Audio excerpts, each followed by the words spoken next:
Bonjour.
Boker Tov.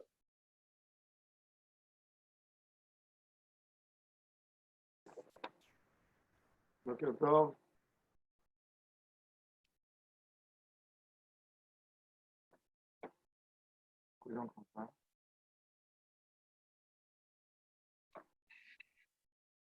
Boker Tov tout le monde. Je vais mettre la Gemara.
Voilà.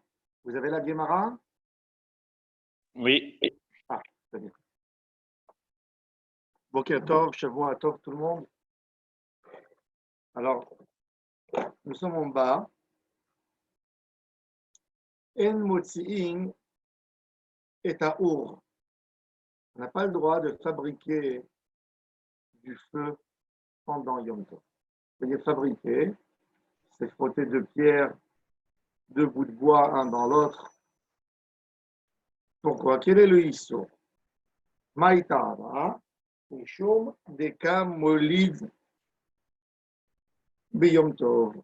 Molid, c'est créer quelque chose de nouveau. Molid. Nous sommes en bas, vous voyez, El Motin. Vous voyez? En motzin et aour beyom tov. Maï ta'ama. Mishum deka molid beyom tov. Molid, c'est de créer quelque chose de nouveau. On a plusieurs interdictions qui sont à la source Mishum Molid. Par exemple, un des dérivés de Molid, c'est quelque chose de très fréquent, très très fréquent. Quand on sort de la maison, on aime bien se parfumer un peu. On prend un petit spray, un parfum, et hop, on se met. Si on met sur les habits, pendant Yom Tov ou pendant Shabbat, c'est assourd, c'est Molid. Mais dans du tissu, du parfum, c'est interdit. Je me rappelle quand j'étais enfant, dans les synagogues, si vous vous souvenez, Kippour, qui passait avec l'autre colonne, avec la bouteille d'autre colonne, il y avait tous les vieux qui faisaient sortir leur mouchoir et qui disaient mets-nous un peu dessus. Et ça, c'est issour vraiment, c'est assourd de le faire. On a le droit de mettre sur les mains, sur le corps, et après tu mets un tricot de corps ou une chemise. Ça, oui, il n'y a pas de problème. Même si ça a reçu, tu n'avais pas l'intention de mettre dans le tricot de corps, tu voulais mettre sur ton corps. Donc, il n'y a pas de problème. Mais si tu mets directement sur les habits, il y a Issour, Molid, et Yom Tov, et pareil dans Shabbat. Il y a après d'autres débats dans les poskim. Est-ce qu'il y a Molid? Le Chazon Ish, il a voulu interdire mettre de l'eau dans le congélateur pour fabriquer des glaçons pendant Yom Tov et pendant Shabbat. Il a dit, c'est Molid, ça fait quelque chose de nouveau. Ça aussi, c'est Molid, Nolad. Il y avait... Mais les poskim ne sont pas d'accord. Ils disent que c'est de l'eau, parce que dès que tu vas la mettre après dans l'eau, elle va redevenir de l'eau. Donc, elle retourne où elle était exactement, et c'est moutard. Mais allumer le feu dans tous les cas, allumer le feu, mettre le parfum, ça, c'est Vadaï, c'est écrit dans la halakha, que c'est Assour Mishum Modi. Ve'en melabenin et are'afim. On n'a pas le droit de prendre des tuiles, à l'époque des morceaux de poterie, des tuiles, les mettre dans le four. Après, on les fait sortir du four avec une pince, avec quelque chose, et on fait cuire quelque chose de rapide sur ces tuiles, comme du poisson par exemple. Vous avez peur de le mettre sur les braises pour qu'il ne s'abîme pas. Alors la Gemara a dit, quelle est l'interdiction? J'ai du feu déjà existe. Je prends une tuile, un morceau de poterie, je le mets dans le feu. Après, je le retire du feu. Et je mets dessus quelque chose. Quelle est l'interdiction de mettre quelque chose dans le feu? Alors la Gemara, elle n'a pas trouvé une interdiction. Logiquement, elle voulait comprendre pourquoi ça serait assourd. La Gemara répond, Amar Rabba Barbar Hana. Il a voulu expliquer la Mishnah. Il a dit ce qui est écrit dans la Mishnah, que c'est assourd de mettre les réafim, les tuiles dans le feu. Il s'agit de nouveaux réafim. Acha beréafim hadashim askinan mipnei shetzarich lebadkan. On a besoin de les vérifier. Est-ce qu'ils ne se cassent pas? Donc à l'époque, qu'est-ce qu'ils faisaient? Dès qu'ils avaient des nouveaux tuiles qui sortaient du fabricant, il fallait les chauffer. Quand je les ai chauffées, c'est la certitude qu'elles sont valables pour les utiliser pour un usage, pour quoi que ce soit. Je tourne la page, la médaille est à Moudalé. Mais j'ai taillé les vodka. Là, il y a d'autres qui expliquent, non, mipnei shetzarich les hasman. Quand on faisait des tuiles, fabriquer des tuiles ou de la poterie, l'étape indispensable dans la préparation, c'est de les chauffer au feu. De les chauffer au feu pour les rendre forts. Tant qu'ils n'ont pas été au feu, ils ne vont pas résister. Donc, quand moi je le mets au feu, qu'est-ce que j'ai fait? J'ai fait Gmar Melacha. C'est mieux le travail. Gmar Melacha, c'est une sorte de maquet bapatiche.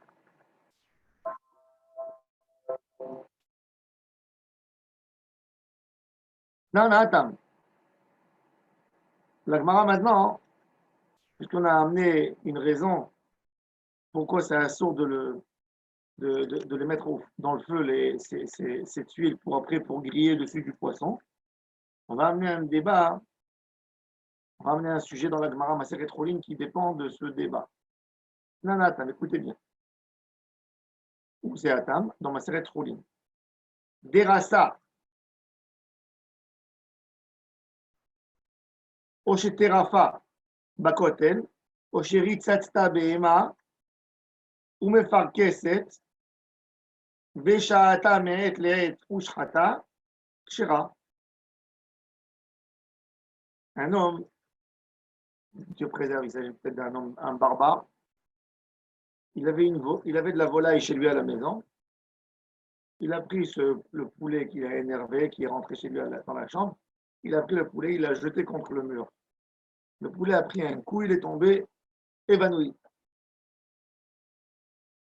Si tu l'as pris maintenant, tout de suite, quand il est évanoui, tu as dit, ah ben tiens, avant qu'il meure, je vais l'égorger, tu manges peut-être ta rêve. Tu manges ta rêve. Pourquoi ta rêve? Peut-être il s'est abîmé, son corps s'est abîmé. Alors qu'est-ce qu'il faut faire? Il faut attendre 24 heures. Ou bien, pour voir qu'il n'est pas mort déjà. Pour voir qu'il tient. D'ailleurs, c'est pour ça que toujours, même quand on a égorgé, il faut savoir, même quand on a égorgé un animal, il faut qu'il prenne la main, qu'il la bouge et qu'il la ramène. S'il n'a pas fait ça, l'animal est arrêté. Pourquoi? Parce que je peux te dire que de la peur du couteau, il s'est évanoui. Et son système nerveux ne fonctionne plus. Dans de la volaille, on n'a pas besoin qu'il envoie une patte et qu'il la ramène. Il suffit que l'œil, ça clignote, oui, ça se ferme et que ça s'ouvre. Pourquoi la volaille, ça suffit l'œil? Vous savez pourquoi? Comment les hommes, ils dorment? Quand les hommes, ils dorment. Ou quand on ferme les yeux, d'où on les ferme? Du haut vers le bas et pas du bas vers le haut, n'est-ce pas? Chez la volaille, c'est le contraire. Ça monte et ça descend. Ça ne descend pas et ça monte. Ça monte, ça descend. Donc l'animal, il a besoin de faire un effort. La volaille, elle a besoin de faire un effort supplémentaire quand elle ouvre l'œil et quand elle ferme.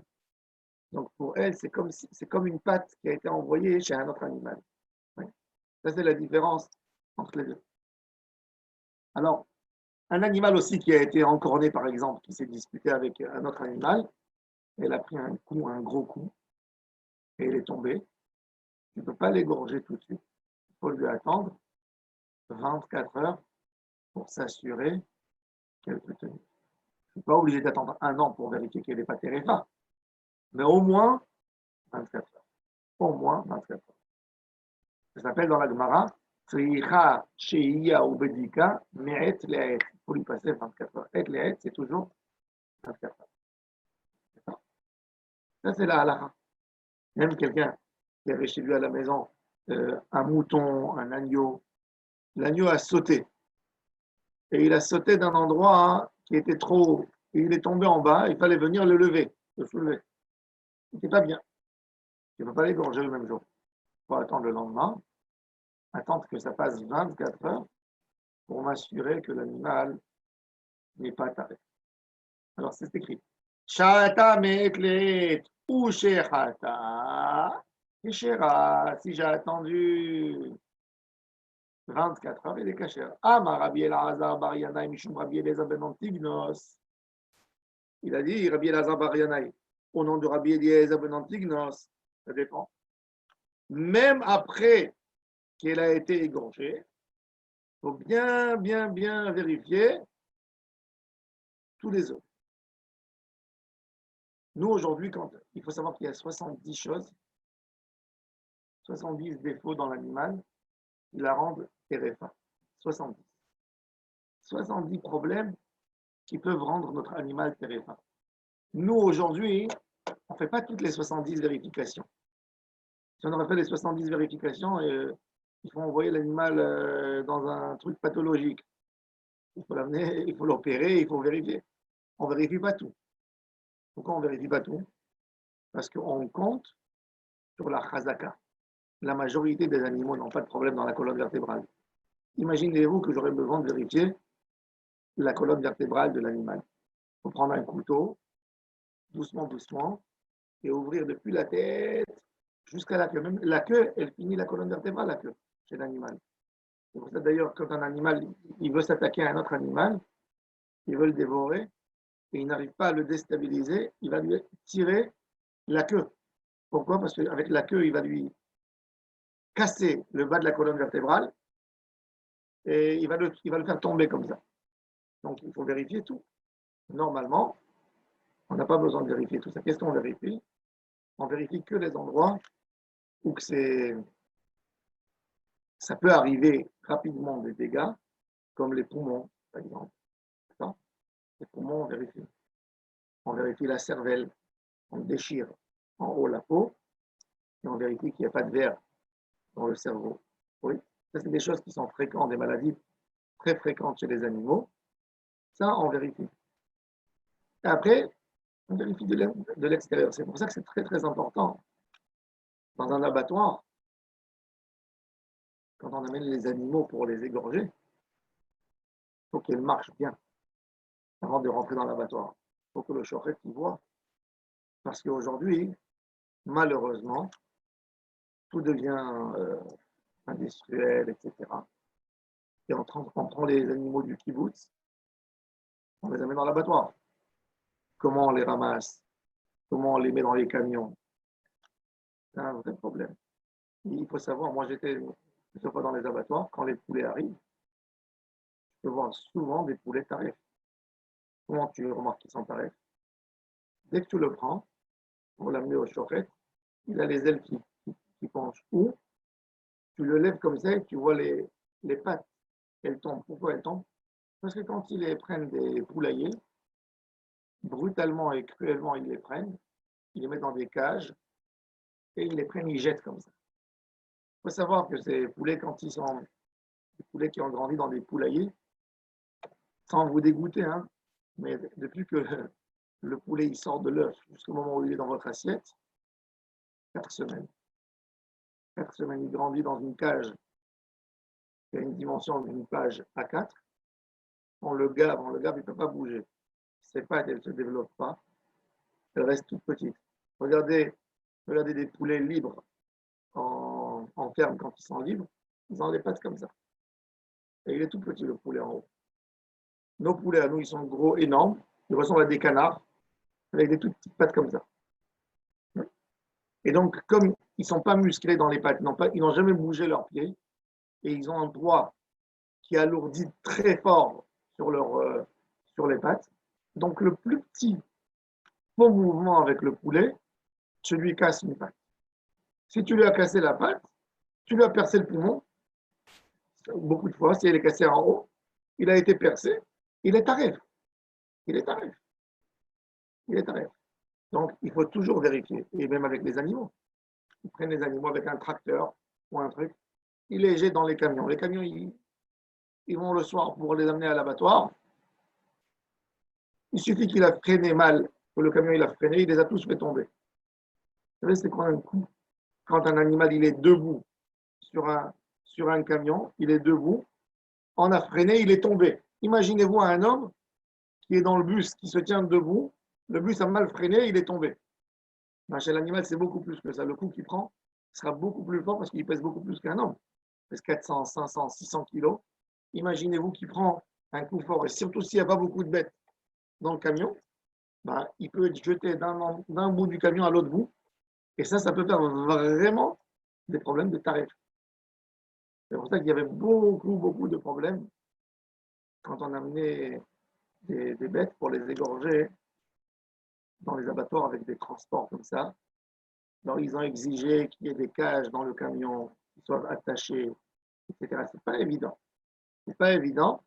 Et il faut toujours avoir les yeux grands ouverts sur ça pour ne pas arriver à Rissouk et Varim, qu'un des membres il soit cassé, pas cassé, Il suffit que l'animal il a pris un coup dans la colonne vertébrale, ce qu'ils appellent chez un homme Ritzat disque. Il suffit qu'une côte se casse, une côte qui ne lui permettrait pas de vivre une vie normale plus tard. Mais comme on ne sait pas, on ne voit pas, l'animal, il ne sent pas encore. En un jour, on ne sent pas le dégât. Et ça le rend taref. Une côte qui est cassée dans l'animal, dans la colonne vertébrale, elle rend l'animal taref. Oui, ça fait partie des 70 téréphot. Dans tout ça, il faut vérifier. Alors, Rabbi Elazar il a dit au nom de Rabbi Elazar ben Antignos, même cet animal que tu as égorgé après 24 heures, comme tu n'as pas passé 12 mois avec lui pour vérifier, pour s'assurer qu'il n'a aucun problème, oui, donc cet animal, il faut le vérifier à 100% et tu n'autorises pas à l'égorger comme ça. Alors la Gemara dit, baraminé maintenant. Ça c'est le débat, ça c'est dans ma série de Choulin. Ça veut dire qu'il y a un débat là-bas entre Rabbi Elazar bar Yana et Tanakama. Tanakama il a dit, il suffit de l'égorger. Si en 24 heures j'ai vu qu'elle n'a rien eu, il suffit de l'égorger. Mais Rabbi Elazar bar Yana il a dit non, il faut la vérifier. Donc, a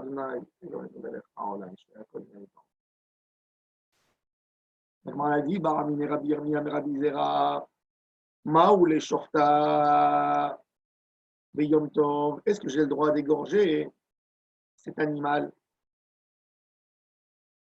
Et pourquoi?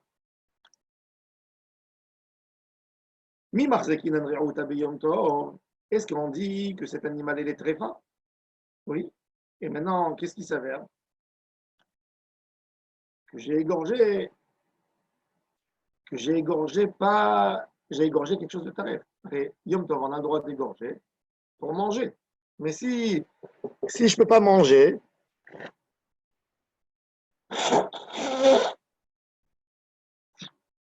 si dorénavant, je la considère comme tarif,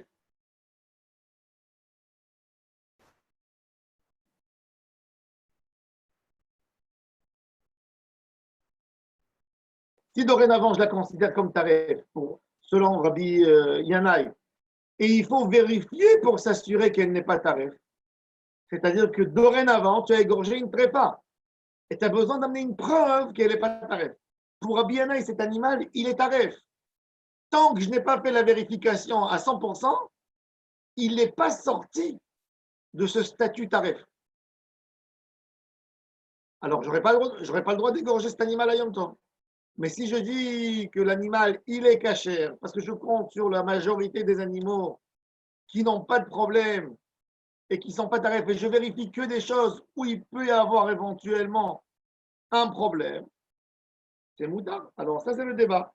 Est-ce qu'on peut ou on ne peut pas? Alors, regardez comment Rabbi Zera, hein, il a essayé d'éclairer ce problème par notre Mishnah. Amarle, Rabbi Zera, il répond à Rabbi Yirmiyah, c'est Nina. Oui, on a appris dans notre Mishnah. On n'a pas le droit de prendre les tuiles et de les chauffer dans le four. Et on s'est posé la question, Maïka Avid, pourquoi? Quelle est l'interdiction? Et on a vu. On a enseigné avant que Rabba Bar Bar Hana a dit au nom de Rabbi Yochanan, l'auteur du Talmud de Jérusalem, qu'il s'agit dans la Mishnah de nouveaux tuiles. Et la raison pourquoi c'est assourd de les chauffer dans le feu, les badkan, parce que j'ai besoin de les tester, qu'ils ne se cassent pas, et donc ça, je n'ai pas le droit de le faire Yom Tov. Donc même ici, même nous, alors donc même ici chez nous, un poulet qui a eu déjà un problème, puisque j'ai besoin de le vérifier, c'est une vérification en plus inutile, qui n'est pas une vérification normale, je n'aurais pas le droit de le faire Yom Tov. À Marley, Rabbi Yirmiyah, il dit à Rabbi Zera, pourquoi toi tu as voulu résoudre le doute et interdire aller dans le côté rigoureux parce que tu as pris le commentaire de Rabba Bar Bar Hana parce qu'il faut vérifier les tuiles et c'est pour ça que c'est assourd. Moi je dis non. La raison qu'il a interdit, on avait amené deux raisons. Une pour les vérifier et une pour les renforcer. Moi, je dis que l'interdiction, c'était pour ne pas les renforcer. Et donc là, il n'y a pas de preuve. Il n'y a aucune preuve de là-bas pour notre sujet à nous, d'un animal qui a été blessé quelques jours avant Yom Tov. Bon, la Gemara va amener maintenant un autre sujet qui dépend de notre Mishnah. Pourquoi on n'a pas le droit de chauffer les tuiles dans le feu? Tanya, maintenant par rapport à Ilchot Shabbat. Alors regardez bien. On a eu 5 personnes gourmandes qui voulaient se faire un plat Shabbat. Maintenant, ils sont malins, les gars. Ils ont appris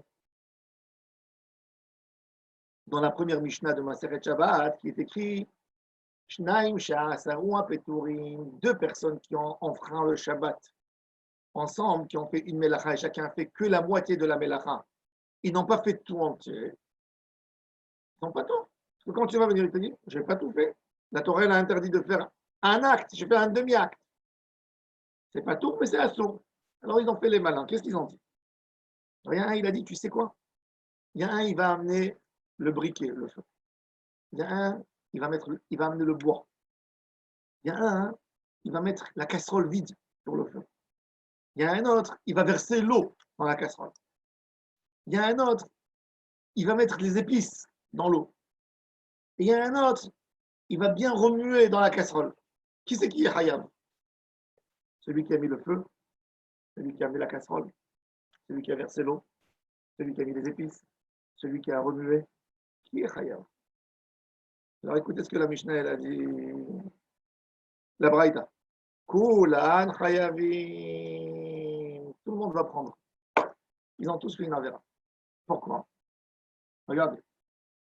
Celui qui a amené le feu, il a fait maveir. Pourquoi?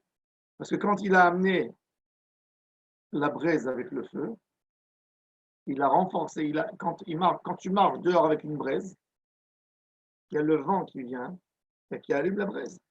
Donc tu fais quel isso? Maveir. Maveir. Okay. Ensuite, celui qui a amené le feu, qui les a mis sur le feu, évident, lui aussi c'est maveir. Il a mis du feu dans ce qui n'était pas, il a mis. Maveir aussi, lui aussi. Celui qui a mis la casserole sur le feu, on va voir dans la Gemara tout de suite, la Gemara va expliquer. D'accord? Celui qui a mis l'eau et les épices, il est chaya, pourquoi? Mais Vachel, il a fait une cuisson. Ouais. Celui qui a remué, aussi c'est assur, pourquoi? Parce qu'il a dépêché la cuisson. Il faut savoir que dans les Chod Shabbat, il y a Issour Magis. C'est quoi Magis Magdera? Alors imaginez-vous, vous avez préparé votre dafina Erev Shabbat. Quelques minutes avant que Shabbat rentre. Il n'est pas encore cuit. Shabbat, il y a toujours le responsable de la dafina à la maison. Il adore venir voir la casserole. Et il enlève le couvercle et il regarde la daf. Et des fois, il est même gourmand un peu. Il prend une petite fourchette et il goûte. Il a pris la fourchette, il l'a mis dans la pomme de terre qu'il y avait en haut, et il a vu que la pomme de terre était dure. Elle n'a pas cuit. Qu'est-ce qu'il fait? Il prend une louche et il mélange. Il amène ce qui est en bas, qui a déjà chauffé, il met en haut. Ce qui est en haut, qui a mal chauffé, qui n'a pas encore bien cuit, il le met en bas. Qu'est-ce qu'il a fait, ce monsieur?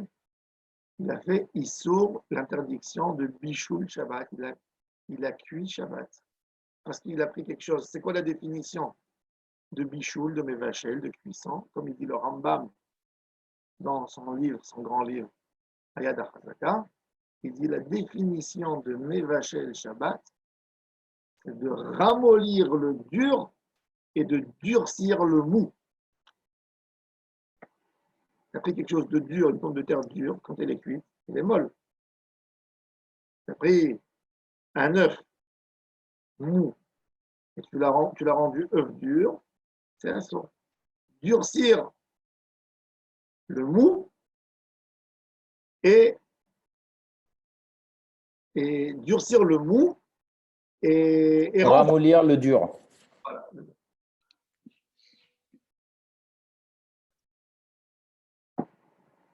Alors, ça c'est Megis.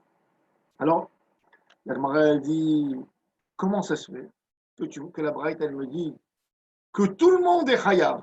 Chacun, ils sont là 5 personnes, chacun doit amener un korban. Mais nous, on a vu dans une autre Braïta qui nous dit que c'est que le dernier qui est chayav et tout le reste sont pas tout. Comment ça se fait? Deux Braïtot s'y opposent. Elle dit la Kashia, non, t'as pas compris.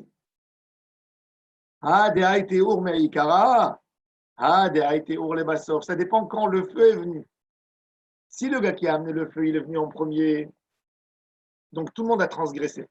Parce que chacun a eu un contact avec le feu après lui. Mais si tout le monde a amené déjà la casserole, les épices, la paille, le bois, et le dernier, il est venu avec le feu, là, tout le monde est pas tout. Parce qu'ils n'ont rien fait. Quand quelqu'un il a amené une casserole vide, il n'a pas fait une avéra. Quand quelqu'un a versé de l'eau dans une casserole, il n'a pas fait une avéra. Quand quelqu'un a mis des épices dans une casserole qui n'est pas sur le feu, il n'a pas fait une avéra. Et donc, le monsieur qui a allumé le gaz, c'est lui qui est chayav. Mais là, dans la baraïta, de quoi on parle? On parle que déjà le feu, il y a le monsieur qui est venu, qui a amené le feu. Ensuite, il y a le monsieur, il est venu, il a mis la casserole. Donc, tout cela, ils ont fait des étapes. Alors, la Gemara, elle dit, ok, je comprends. Maintenant, dans le feu, je comprends que tout le monde a fait une avéra quand j'ai allumé mon gaz. Mais si vous vous souvenez, on a dit là, je crois que celui qui a mis la casserole sur le feu, lui aussi, il a fait une avéra. Quelle avéra il a fait? S'il n'y avait pas d'eau dans la casserole était vide. Si moi je vois du gaz, je vois un gaz allumé, je prends une casserole vide, je la mets sur le gaz, j'ai transgressé, quelle avéra j'ai fait? Alors pourquoi la Braïta elle a dit qu'il faut amener un korban? Quelle avéra il a fait? C'est ce que la Gemara pose la question. Bishlama kulu, regardez dans la Gemara. Bishlama kulu kav de maase. Tout le monde a fait un maase. Et la chopette est akdera maïkavit, celui qui a mis la casserole sur le feu. Quelle avéra il a fait? Amar Rabbi Shimon ben Lakish. Acha bigdera hadasha skinan. Rabbi Shimon ben Lakish, le beau-frère de Rabbi Yochanan qui a parlé des tuiles, ben lui aussi, il a dit quelque chose qui ressemblait. Il s'agit d'une casserole en poterie, neuve. Vous savez, les tagines qui vendent au Maroc, c'est de la poterie, hein, le tagine. Il a acheté un nouveau tagine. Et le tagine, quand vous l'achetez quand il est neuf, il ne faut pas l'utiliser quand il est neuf, première fois. Pourquoi? Parce que quand il est neuf, il va tout absorber. Il faut le chauffer pour qu'il soit bien dense et pour ne pas qu'il absorbe les liquides en lui. Donc, qu'est-ce qu'il faisait? Il prenait le tagine une fois, il le mettait sur les braises, vide. Il chauffait bien. Après, on l'enlevait, on pouvait mettre dedans ce qu'on voulait. Alors, il a dit Begdera Hadasha Askinan. Il a mis le tagine vide sur le feu et ils ont bien attendu qu'il soit dur. Et après, le deuxième, il est venu, il a ajouté de l'eau là-dedans. Donc, le premier, qu'est-ce qu'il a fait? Celui qui a mis le tagine sur les braises, il a renforcé le kéli, il a fait maké bapatish, c'est la dernière procédure qu'il faut faire dans le kéli pour le renforcer. Amar Rabbi Shimon ben Lakish, Begdera Hadasha Askinan, ou Mishum Libun Re'afim Nagrouba, de la même manière que dans la Mishnah, il était écrit que c'est assourd de mettre des tuiles Yom Tov, donc c'est le même issour pour mettre la casserole Shabbat. Ok. Tanour Rabbanan. Tanour Vekiraim Hadashim. Medishanim. Areen Kechol Akelim Anitalin Bechatzer. Il dit, j'ai un four à la maison. Et j'ai un Kiraim, c'est il y a Kira et il y a Tanour. C'était pour mettre 2 casseroles, Kiraim. Pour mettre 2 casseroles. Est-ce que j'ai le droit de déplacer ce four en poterie qu'il y avait à l'époque? Est-ce que j'ai le droit de le déplacer dans ma cour? Pourquoi? Parce que s'il est moukté, si je ne peux pas l'allumer, parce que quand il est nouveau, il fallait l'allumer à vide une fois, deux fois, le remplir avec des braises pour le renforcer. Et rien qu'après, je l'utilise. Alors, puisque je ne peux pas cuire là-dedans Yom Tov, alors est-ce que j'ai le droit de le déplacer? Alors, il dit, on a le droit de le ramasser. Pourquoi? Parce que j'ai le droit de prendre ce four pour faire du rangement là-dedans. J'ai le droit de mettre dedans des pommes de terre, par exemple. Ça va devenir comme une caisse. Pourquoi pas? Ok, je ne vais pas l'utiliser comme four, mais il peut servir comme rangement. Oui. Aval, en sachinotam shemen. On n'a pas le droit de les enduire avec de l'huile. Pourquoi? Parce qu'à l'époque, quand ils prenaient de la poterie, il leur restait de la graisse d'animal ou quoi que ce soit. Ils utilisaient tout. Ils frottaient le four avec de la graisse pour que quand il chauffe, il va chauffer mieux encore. On n'a pas le droit non plus de prendre une éponge, un chiffon mouillé, et on frotte le four avant qu'il commence à marcher. Pourquoi? Pour lui enlever toutes les miettes de poterie qui restent, pour ne pas que ça tombe sur la casserole. Pourquoi? Tout ça, c'est Gmar Melacha. Ve'en metigin otan betsonen kedele hasman. À l'époque, qu'est-ce qu'il faisait? Dès qu'on utilisait les nouveaux fours, après la première utilisation dans le four, quand il était nouveau encore, on versait de l'eau glacée dessus. Pourquoi? Vous savez pourquoi? Parce que l'eau glacée, qu'est-ce qu'elle fait? Quel est l'effet de l'eau glacée? Dès qu'il y a de l'eau glacée qui touche sur les parois du four, elle refroidit, elle rend dure la paroi de l'extérieur ou de l'intérieur. Et ce qui va faire que quoi? Que la chaleur qui est à l'intérieur, elle ne pourra pas sortir, elle va être conservée. Et elle va mieux cuire encore la poterie. D'accord? Donc, il versait de l'eau glacée sur le four, sur les parois à l'intérieur et à l'extérieur. Alors ça, c'est assurd de le faire. Pourquoi? Parce que c'est Metaken Keli. Tout ça, je répare un Keli. Je suis en train de le préparer. Veim bishvil lefot, mais si c'est pour mieux faire sa cuisson, des fois le four, il était trop chaud et quand il mettait du pain, du moment que le four il est tellement chaud, qu'est-ce qu'il va faire? Il va cuire tellement vite l'extérieur avant que ce qu'il y a à l'intérieur va cuire. Parce qu'il n'a pas une chaleur, tu mets un four, une chaleur normale, donc toute la nourriture elle chauffe doucement, doucement, l'intérieur comme l'extérieur. Mais quand le four il est extrêmement chaud, qu'est-ce qui va se passer? Ça va cuire très vite à l'intérieur, ça va sentir le brûler déjà.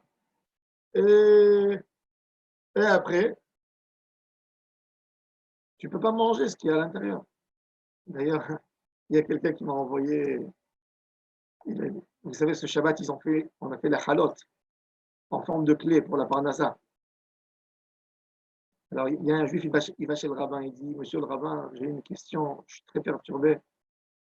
Ma femme, elle a préparé la challah en clé, et, et cette challah en clé, elle a brûlé dans le four. Est-ce que c'est un mauvais signe pour moi? Alors le rabbin lui dit, non, non, c'est pas un mauvais signe, c'est un très bon signe. C'est un signe que tu vas gagner beaucoup d'argent, mais tu vas gagner en noir. Donc, ça brûle. Donc, qu'est-ce qu'il faisait à l'époque? il, il mettait de l'eau, il jetait de l'eau froide dans le four pour ralentir la chaleur du four quand il était très, très chaud. OK. Alors ça, on a le droit de le faire Yom Tov parce que tout le monde sait, du moment qu'il voit que j'ai une casserole dans le four ou qu'il y a du pain, tout le monde comprend que je ne fais pas ça pour renforcer le four, que je fais ça pour sauver mon pain, pour ne pas qu'il brûle. Qu'est-ce qu'on a encore le droit de faire Yom Tov? Tanoura Banan. Molgin et Arosh et Araglaim. Otam Bao. Quand quelqu'un il veut manger une tête de mouton ou les pieds, les pattes, qu'est-ce qu'on fait? On les trempe dans de l'eau chaude pour pouvoir enlever les poils plus facilement. Dès qu'ils sont dans l'eau chaude, tu enlèves les poils. Donc on a le droit, même que ce n'est pas de la cuisson, on a le droit d'enlever, de brûler d'enlever les poils dans de l'eau chaude. Donc c'est une cuisson qui n'est pas directement pour manger, qui est un accessoire pour manger. Ça, j'ai le droit de faire Yom Tov. Ou de prendre les pattes ou la tête et de la brûler sur le feu. D'ailleurs, intéressant, Shulchan Aruch dans l'Ikrot Bishoulé Goyim, la cuisson du goy, Shulchan Aruch il nous dit que si un goy, il a pris une patte de poulet, ou il a pris une tête d'agneau, ou les pattes, etc., et il les a brûlées sur le feu pour leur brûler les pattes, pour leur brûler les poils, et après, et ça a cuit en même temps, il n'y a pas de Bishoulé Goyim là-dessus. Pourquoi? Parce que son intérêt à lui était pas de cuire, de brûler, d'enlever les poils. Et comme il n'avait pas une kavana de cuisson, moi, j'ai le droit de venir de manger. Alors, dans un autre sujet, Tano Rabanan Molgin et Tarojve et Taraglaim, on a le droit de les chauffer dans de l'eau chaude pour enlever les poils. Ou mais j'ai le droit aussi de brûler les poils dans le four, baour. Ce qu'on ne peut pas mettre dans de l'eau chaude. Si par exemple, je n'ai pas envie de mettre quelque chose de cuit, je préfère le brûler, je le brûle. Aval, en toflin otam bacharsit, velo ba'adama, velo basid. Par contre, il y avait d'autres personnes, qu'est-ce qu'ils faisaient, eux? Ils faisaient comme les femmes. Ils prenaient de la chaux, pas de la chaux, ils prenaient de l'argile et ils plaquaient la pâte. Okay. Ils prenaient de l'argile, ils mettaient sur la pâte, et après ils attendaient un peu. Quand ça commençait à durcir, ils tiraient et ils épilaient ils enlevaient toutes les poils. Ça, c'est assaut de le faire Yom Tov. Pourquoi? Parce que qui c'est qui a l'habitude de faire ça? Que les tanneurs. C'est les tanneurs qui faisaient ça. Donc, quand quelqu'un il me voit faire ça Shabbat, et Yom Tov, qu'est-ce qu'il va dire? Je suis un tanneur. Je suis en train de préparer les pots. Donc, ça, c'est assaut. Par contre, quand je mets dans la casserole ou quand je brûle sur le feu pour brûler les poils, si j'avais besoin de la peau pour l'utiliser comme cuir, ça brûle le cuir, ça abîme le cuir. Ce n'est pas une manière de tanneur. Il n'y a personne qui me soupçonne. Tout le monde comprend que je fais ça pour manger. Mais quand je mets cette argile et je l'enlève comme ça pour épiler la peau, celui qui voit ça, il dit ah, il fait ça soigneusement parce qu'il a besoin de cette peau après Yom Tov. Ils vont me soupçonner. C'est un sourd. Si je mets la assoura, donc ça, c'est un sourd de faire pendant Yom Tov. Dans les mois,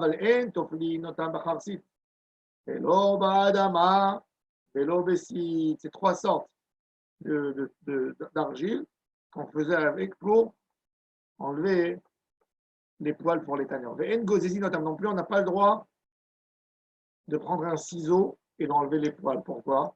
Celui qui voit ça, il se dit que j'ai besoin de la laine. C'est pour ça que je coupe les poils. Ve'en gozezin et ayarak betispor et chelo.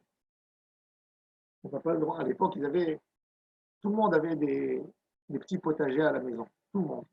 On était agriculteurs, les gens n'habitaient pas dans des immeubles en étage, et chacun avait son petit potager. Ils avaient un couteau spécial pour couper, pour arracher les légumes de la terre. Alors même à la maison, tu n'as pas le droit de prendre le couteau que tu arraches de la terre.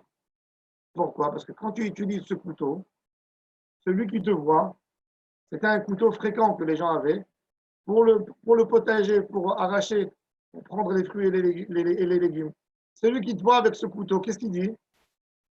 Il a amené les légumes du potager, Yom Tov. Tout ça, il faut savoir que tout ça, à la vue des autres, tu vas dire, c'est quoi ça? Pourquoi il regarde chez moi? Pourquoi il regarde mon assiette? C'est quoi ce... Moi, j'ai besoin de vivre pour l'autre. Il ne me regarde pas. Je dois vivre pour le lachonara de l'autre. Je fais ma vie, moi. Moi, je sais, entre moi et Dieu, que j'ai rien fait. Pourquoi je ne pourrais pas utiliser ce couteau? C'est vrai, c'est une bonne réflexion. Mais la réponse est que l'homme a l'habitude de critiquer l'autre, pas pour parler du mal sur l'autre, pour se permettre à soi. Il va dire, tu sais, il va dire à sa femme, j'ai vu mon voisin David, le grand religieux là, tu le vois à la synagogue, je l'ai vu avec le couteau qui coupe le potager. Et demain, qu'est-ce qu'il va dire? Si David a fait ça Yom Tov, moi aussi j'ai le droit d'arracher. C'est pour ça, tout le Inyan de Mar'itaïn qui est mentionné dans le Talmud, c'est pas parce que les gens ils parlent, les gens ils n'ont pas un intérêt de parler du Lachon Hara normalement. Bon, il y a des gens qui parlent quand même du Lachon Hara. Mais l'idée de l'homme de parler du mal, c'est pour se permettre à soi de se comporter aussi comme ça. Alors, Khamim ne voulait pas qu'il trouve des excuses, le monsieur, pour dire comme l'autre, etc. Il t'en dit attention, fais attention à toi. Ne sert pas par force majeure des fois, sans le vouloir. C'est comme mauvais exemple. Bon, c'est ce qu'il dit. Mais en gozezin et ayarak, betisporet shelo aval, par contre, metaknim et akundas, et arakaviot, et akundas, et arakaviot, on a le droit de préparer des. Je ne sais pas c'est quoi kundas, Rashi. Il n'a pas dit c'est quoi kundas.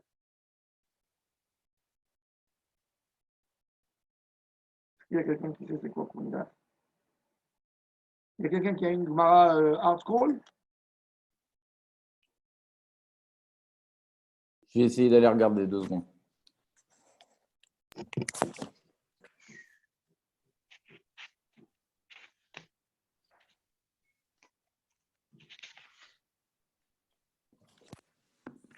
Il dit que ce sont des légumes qui nécessitent beaucoup d'efforts. Oui, ça je sais, mais je voulais savoir comment il s'appelle. Il ne donne pas la traduction. Ils ne doivent pas savoir. Bon. C'est quoi le hamoud exact, Rabbeinu? C'est la Dalet Hamoud Aleph. Kundas et Akaviot. Il ne mentionne pas, il dit que c'est des légumes, Rachid il dit que c'est des légumes compliqués à cuire, mais il ne donne pas le nom.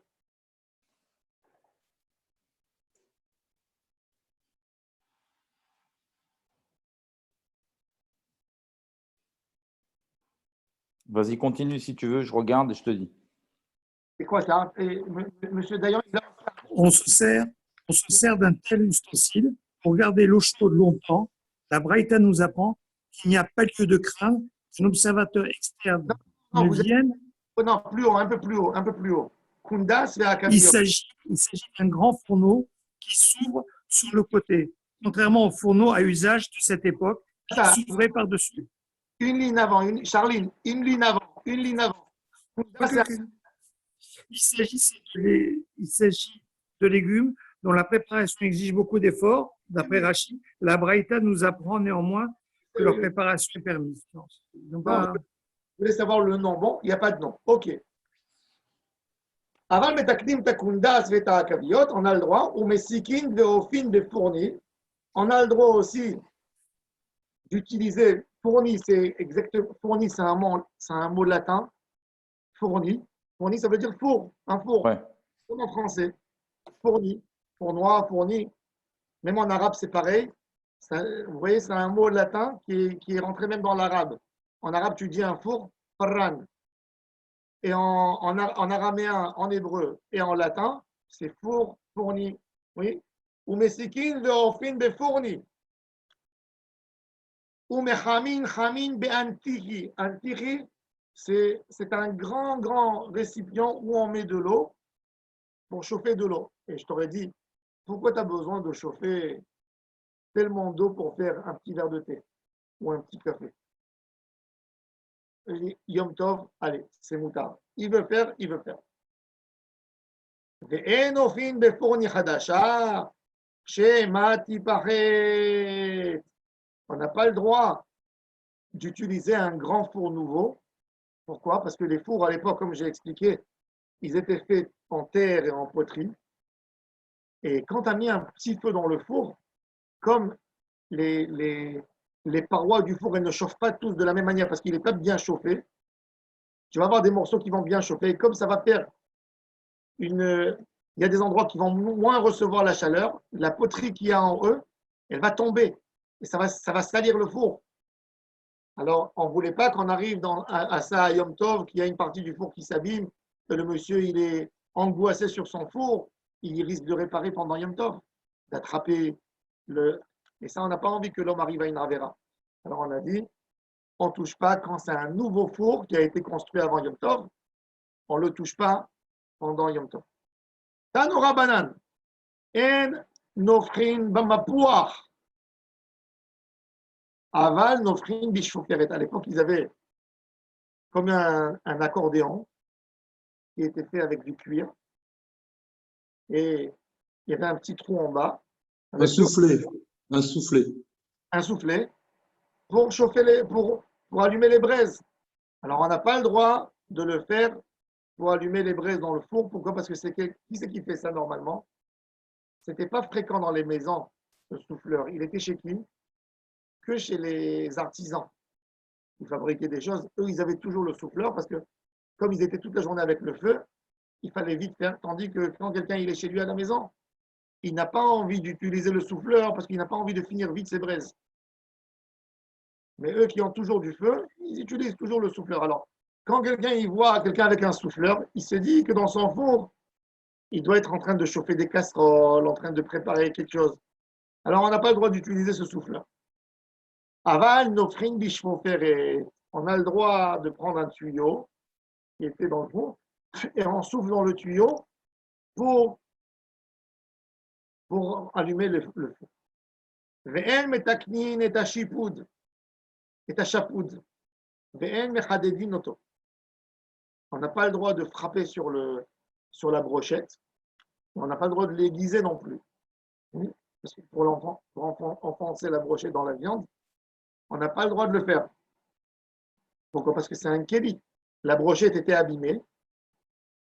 Alors, chaque fois, de temps en temps, quand je vois que la brochette elle ne rentre plus dans la viande, qu'est-ce que je fais? Je prends un marteau et je tape sur les extrêmes de la brochette pour le rendre aigu, qui rentre, qui pique la viande. Ça, c'est assourd de le faire, c'est Metaken Keli. Anoura banan. En mefatzrein et akane, litznot bo maniach. Je n'ai pas le droit non plus de prendre un roseau, de le couper avec un couteau, de le séparer pour mettre dessus une grillade de poisson. Le poisson, toujours on le grillait avec des brochettes en roseau et pas avec des brochettes de métal. Pourquoi? Parce que le métal, il chauffe beaucoup plus fort. Le métal, on l'utilise que pour la viande. Quand on a envie de faire, par exemple, du kebab ou de la viande sur le feu, il vaut mieux toujours utiliser des brochettes en métal. Parce que le métal, il est conducteur de chaleur et il chauffe la viande, il cuit la viande même de l'intérieur. Donc la brochette, elle va se servir comme quelque chose qui va conduire la chaleur à l'intérieur de la viande. Par contre, le poisson, j'ai envie que le poisson il cuit doucement, doucement, légèrement. Et j'ai pas envie qu'il chauffe vite pour ne pas l'abîmer parce que le poisson, ça cuit très très vite. Je n'utiliserai pas une brochette en métal. Je vais utiliser une brochette en bois ou en roseau. Donc ils utilisaient les roseaux pour le poisson, surtout du poisson. Qu'est-ce qu'ils avaient l'habitude, eux? Ils avaient dans les maisons du poisson dans le sel. Il était dans le sel, qui était toujours dans la maison. Ils le lavaient et ils le grillaient sur le feu. Ils mangeaient le poisson qui était salé déjà, ils le faisaient griller après. Donc comme celui-là, il cuit tellement vite, il faut faire attention, il ne faut pas le chauffer avec des brochettes en métal. Donc ils utilisaient des roseaux. Alors Yom Tov, je n'ai pas le droit de prendre ces roseaux et de faire un keli, oui, pour le mettre, pour ne pas brûler. Pourquoi? Parce que dans ça, je fais un keli. Et tout ce que j'utilise pour l'utiliser, c'est un keli. Aval mefatzin et aegoz bematli ve'en chosheshin she'emat ikara. Par contre, j'ai le droit de prendre des noix. À l'époque, il n'y avait pas de. C'est pas tout le monde qui avait des casse-noix. Ouais. Le casse-noix, c'est une belle invention, mais à l'époque, qu'est-ce qu'ils faisaient?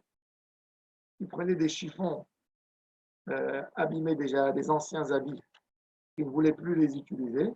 On prenait la noix dedans, on mettait les noix dedans, et on les mettait sur une table, et on tapait avec les mains ou avec une pierre dessus, pour ne pas que la noix elle se sauve, et on cassait. Mais souvent, comme c'était des anciens tissus, qu'est-ce qui se passait? Le tissu il se déchirait après. La noix, quand elle se casse, elle déchirait avec le tissu. Alors quand je déchirais le tissu, c'est une mélacha. J'ai déchiré. J'ai fait coréa. Il te dit c'est moutard. Pourquoi?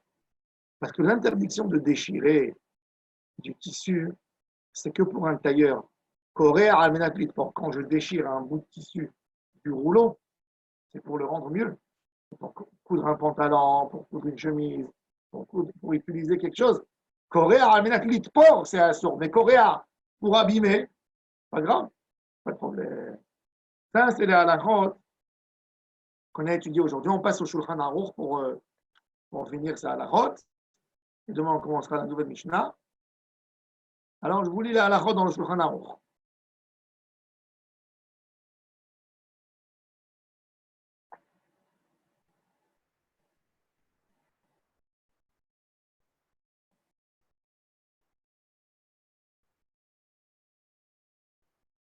Donc, on a parlé de l'animal qui a pris un coup au début du shiur. L'animal qui a pris un coup, quelqu'un qui a jeté un animal ou de la volaille sur le mur, ou un animal qui a pris une pierre dans la tête, ou quoi que ce soit, il faut toujours vérifier bien si je veux l'égorger. J'attends 24 heures et après, je vérifie tout l'endroit où il est tombé, membre par membre, sinon je n'ai pas le droit de le manger. Et si je vois qu'un des membres il a été déformé à l'intérieur, c'est tarif. Par exemple, si j'ai vu que la rate, elle a perdu sa forme, oui, j'ai ouvert, j'ai égorgé, l'animal il est tombé, il a reçu un coup très fort, j'ai attendu 24 heures. Quand je l'ai égorgé, j'ai ouvert, j'ai vu que la rate, elle est abîmée. Ce n'est pas une preuve qu'elle est tarif. Elle peut se remettre. Mais comme moi, je ne vois pas une forme de rate, tarif. Par contre, si je vois l'œsophage et la trachée qui ont perdu leur forme, ce n'est pas grave. Pourquoi? Parce que l'œsophage et la trachée, s'il respire du moment qu'il a respiré et qu'il a mangé, pas grave. Aujourd'hui, on n'est pas béquim bien dans ces vérifications. Donc, qu'est-ce qu'on fait? On exige aujourd'hui que l'animal il marche bien 2 mètres, il marche pas, il marche bien, que je le vois qu'il a marché bien 2 mètres. Et là, c'est bon. Ou qu'elle marche comme les autres animaux de son espèce.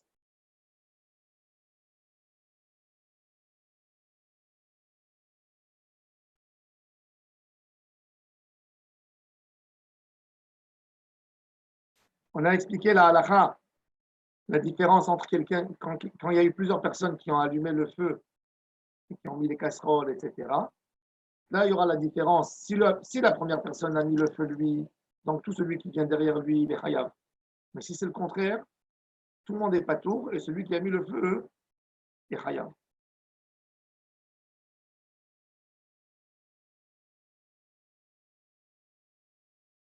Pour nous, les sfarades, c'est intéressant, regardez. Nous, on a une halakha, Shulchan Aruch, il est très rigoureux par rapport au bishoulim de Goyim. Si un goy a fait de la cuisson, pour nous. Shulchan Aruch, il nous exige une halakha, il dit que le bichoul, quand un goy, il a fait de la cuisson pour toi, c'est assourd. Qu'est-ce qui s'appelle une cuisson d'un goy? Bichoul goy, c'est quoi bichoul goy? Après Shulchan Aruch, si la casserole, elle est déjà sur les grilles, et le goy, il a tout préparé, si moi, le juif, je viens, j'allume le feu, c'est bon. Mais si le feu existait déjà, et le goy a pris la casserole et l'a mis sur le feu, c'est bichoulé goyim pour le Shulchan Aruch, pour le Rama, Rabbi Moshe Isserlich. le possède des Ashkénazes, lui, il dit, et du fait que le juif a allumé le feu, c'est bon. Nous, les Sfarades, on est plus marqués. Il faut exiger ou que le juif pose la casserole sur le feu, ou si la casserole était déjà posée, le juif allume le feu. Mais tu ne peux pas allumer uniquement le feu pour le Shulchan Aruch et que le goy prend la casserole et la met sur le feu. On a compris la différence? Tout le monde a compris? Oui. Bon. Maintenant, on n'a pas le droit d'être métaken les Kélim Yom Tov. Un Kéli qui a besoin de se chauffer encore une fois pour arriver à l'étape de cuisson, on n'a pas le droit de le faire Yom Tov parce que c'est métaken Kéli. On a parlé qu'on a le droit d'épiler les pattes et la tête de l'animal pour lui enlever les poils, mais ça serait qu'avec du feu ou avec de l'eau chaude, mais pas avec un ciseau ou avec de l'argile, parce que là, c'est les tanneurs, c'est la manière des tanneurs qu'ils font pour la peau. On n'a pas le droit non plus de couper les légumes à la maison avec les ciseaux qu'on a l'habitude de les cueillir dans le champ. On a le droit de faire Yom Tov des salades ou de cuire des légumes qui sont très compliqués à cuire, qui a beaucoup d'étapes de cuisson. On a le droit de le faire Yom Tov. On a le droit de chauffer beaucoup d'eau pour faire un café.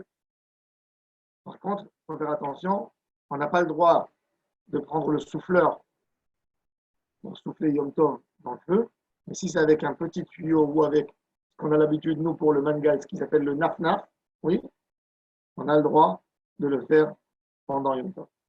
On n'a pas le droit de casser un roseau pour griller le poisson dessus parce que c'est Metaken Keli. Et on a le droit de casser des noix avec un tissu, on les a mis dedans et on casse toutes les noix ensemble. Voilà, Baruch Hashem, on a fini jusqu'à la Mishnah. Demain, on continue. Be'ezrat Hashem, la nouvelle Mishnah. Baruch Adonai, Le'olam, Amen. Zak ou Baruch. Et à tous. Bon. Shavua Tov, au revoir, tout le monde. Shavua Tov. Est-ce que tu as eu des nouvelles de Yaakov? Quoi? Des nouvelles de Yaakov? Yaakov qui est marocain, là, qui est À Sarah. Oui. à Sarah. Alors, je l'ai appelé. Alors, il me dit que comme maintenant ils sont tous enfermés avec le corona, donc il est obligé, ils les ont obligés dans la société de travailler le matin avec les heures. Il est obligé de leur donner un soutien. Et c'est pas comme avant. Ils l'ont obligé de venir travailler du matin. Alors dès que ça va se régler, il pourra se joindre à nous et il suit les shiurim plus tard. Il regarde lui dans le shiur enregistré. Ah, ok, d'accord. Passe-lui le bonjour de notre part. Passe à tous le bonjour. Envoyez-lui des messages sur WhatsApp. Vous avez son WhatsApp, écrivez-lui. Ça va. Ah, on va lui Allez, écrire. Yom Tov. Yom Tov, les Allez, amis. Yom Tov, bye. Bonjour. Bonjour.